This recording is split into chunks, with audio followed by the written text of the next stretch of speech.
এখন আর আমার কেউ ধনী হতে আটকাতে পারবে না। Hello hello. This is kidnapper here. তোর ছেলে আমার কাছে। ঠিক আছে, তাহলে 10 লাখ টাকা তাড়াতাড়ি পাঠা। আমি টাকা কি করতে দেবো? আমার ছেলে তোর কাছে যে। হ্যাঁ, তুই যখন তোর ছেলেকে নিয়ে যাবি তখন আমাকে টাকা দিবি। ও, আমি নিয়ে আসলে টাকা দেবো? হ্যাঁ। তাহলে তুই যখন আমার ছেলেকে নিয়ে গেলি তখন আমাকে টাকা দিলি না কেন? আরে আমি কি জন্য টাকা দেবো? আমার ছেলে তুই নিয়ে গেছিস তাই, বুঝলি না? না, কিসের টাকা যাচ্ছিস তুই? ছেলের। ছেলে কার?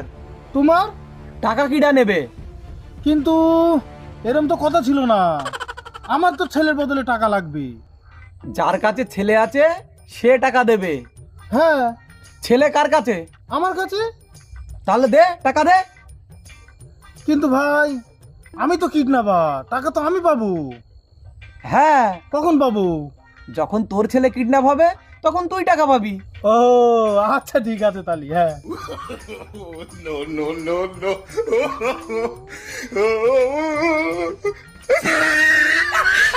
你别笑。